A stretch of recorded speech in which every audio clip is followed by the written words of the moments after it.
if I lay down and I play dead and I stay dead, maybe you'll get sick of being the monster out of my head, under my bed. Think you're something out of my Ya, oke, kembali lagi di Forum Timnas. Jadi kali ini gue akan tentu saja bahas pertandingan yang luar biasa menurut gue, yaitu Timnas Indonesia U19 berhadapan dengan Filipina U19. Jadi ini pertandingan keempat kita dari 5 pertandingan. Dan kita tahu bahwa pada saat kemarin melawan Vietnam, Thailand kita gagal meraih kemenangan, kita imbang 0-0. Dan di situ juga gue kritik, kalian bisa cek videonya.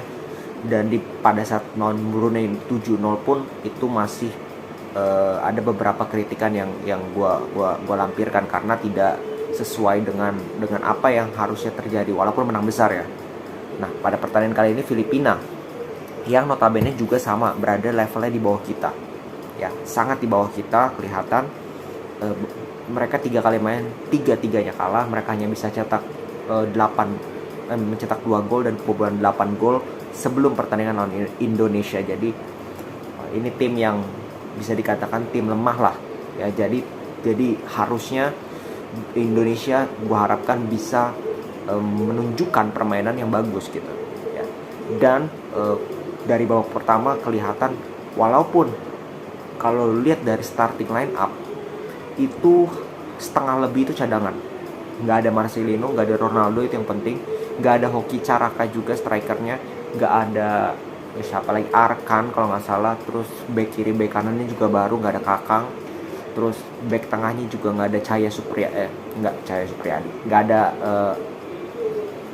nggak ada pemain-pemain yang kemarin lah. Rusadi itu nggak ada di bangku cadangkan.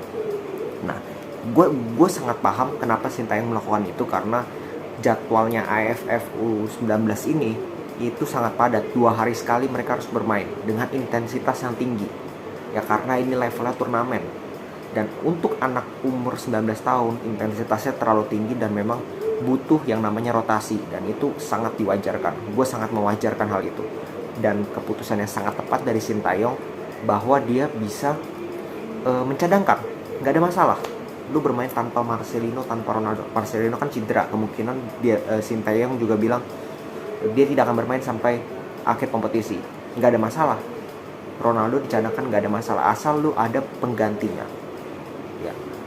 Dari menit awal kelihatan pemain-pemain yang jarang diberikan kesempatan ini ingin membuktikan, dan kelihatan jauh lebih lepas ketika tidak ada Marcelino, ketika tidak ada Ronaldo.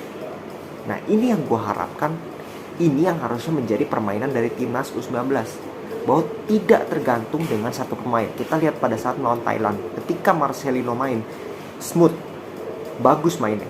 Ketika Marcelino keluar, langsung amburadul.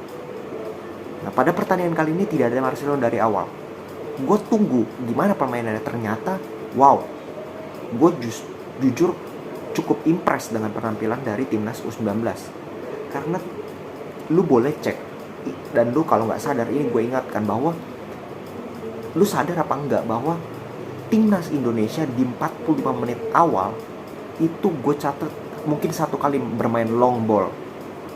Sisanya mereka build up dari bawah, bermain kombinasi, sabar. Kalau nggak bisa ke depan ya udah balik lagi dulu ke kiper, nggak ada masalah, mainin dulu tempo. Itu yang gue harapkan, permainan seperti ini yang gue harapkan. Terlepas dari skor besar kecilnya melawan Filipina, terlepas dari kebobolan apa enggak, tapi permainan seperti inilah yang gue inginkan, yang gue mau lihat. Dan ini yang kembali lagi membuat perbedaan dari permainan timnas ini dengan 3 penampilan timnas sebelumnya. Lu ingat video gue tentang Brunei menang 7-0, gue tetap kritik. Kenapa? Mainnya itu kebanyakan long ball, tidak bermain sesuai dengan kapasitas, tidak bermain sesuai dengan kelebihan yang dimiliki oleh pemain-pemain Indonesia. Pada pertandingan kali ini benar-benar dimanfaatkan, nyaris tidak ada long ball. Itu yang menurut gue sangat sukses, dan gue yakin itu sudah diinstruksikan oleh Sintayong, bahwa dia bilang ya jangan memaksakan untuk melakukan long ball, build up dari bawah. Dan itu sangat sukses menurut gue. Dan gol-golnya pun, let's say gol penalti, tapi proses mendapatkan penaltinya itu sangat luar biasa. Berdasarkan set play, kombinasi true pass datar, mencari bola-bola daerah, memanfaatkan kecepatan dari Subban dan kawan-kawan, itu sangat berhasil gitu. Dan kelihatannya juga enak, kita nontonnya juga nggak kesel gitu, ngerti nggak? Nah, terlepas dari 2 gol, striker kita siapa, si Rabani cetak hat-trick ya. Hoki cetak 4 gol lawan Brunei, striker kedua pun Rabani bisa cetak 3 gol lawan Filipina. Ini bagus ya, ini bagus untuk meningkatkan kepercayaan diri dari striker kita yang dikritik oleh Sintayong bahwa dia kesulitan mencari striker, bahkan dia meminta rekomendasi dari warga Indonesia, masyarakat. Ada nggak striker yang bagus, rekomendasiin dong, karena dia kesulitan. Nah, ini bisa dijawab oleh Rabani dan juga Hoki sebenarnya, cuman memang belum terbukti karena lawannya juga masih lemah lah istilahnya. Nah, PR mereka ini sebenarnya kalau gue lihat di stamina, karena terlihat di babak kedua menit 60 ke atas itu banyak yang cedera. 5 pemain mungkin ditarik keluar karena kram. Nah, ini juga menjadi PR bahwa ternyata stamina kita, ternyata kebugaran daya tahan kita, pemain kita ini masih berada di bawah rata-rata, tidak bisa bermain 90 menit dengan intensitas yang sama. Ya, kram, cedera dan sebagainya itu terlihat sekali di pertandingan kali ini, dan memang di samping jadwal yang padat, kebugarannya terlihat cukup terkuras karena Indonesia bermain dengan high intensity dari babak pertama.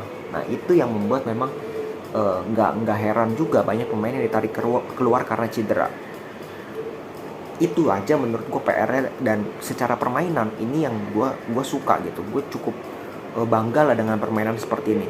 Kebobolan gak ada masalah menurut gue parameter kita itu bukan lu clean sheet apa enggak gitu.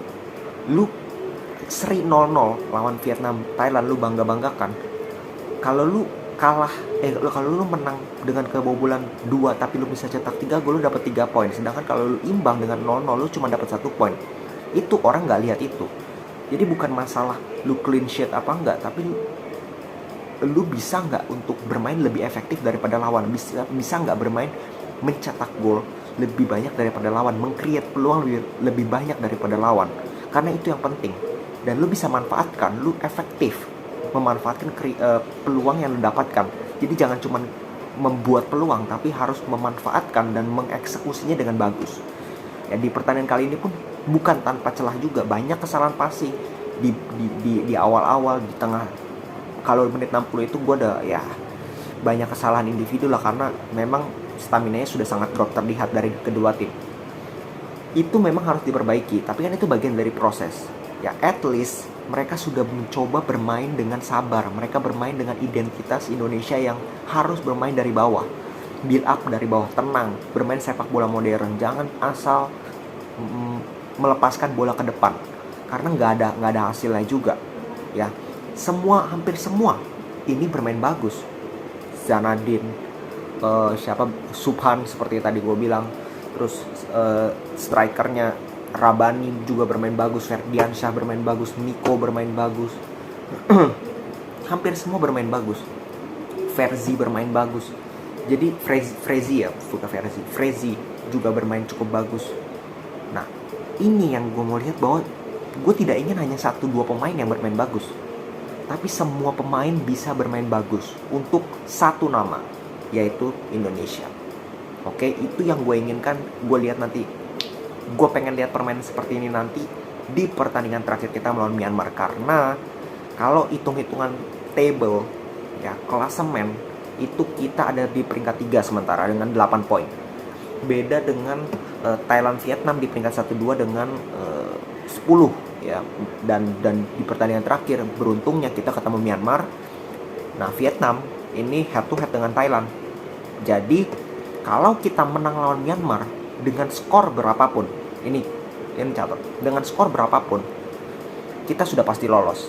Cuman penentuannya itu ada di pertandingan melawan Thailand dan juga Vietnam. Kita lolos sebagai juara grup atau sebagai runner up. Karena kalau sampai ada satu tim di antara Thailand dan Vietnam yang meraih kemenangan, kita runner up. Kalau let's say kita menang, ini seri, nah itu kita menjadi juara grup.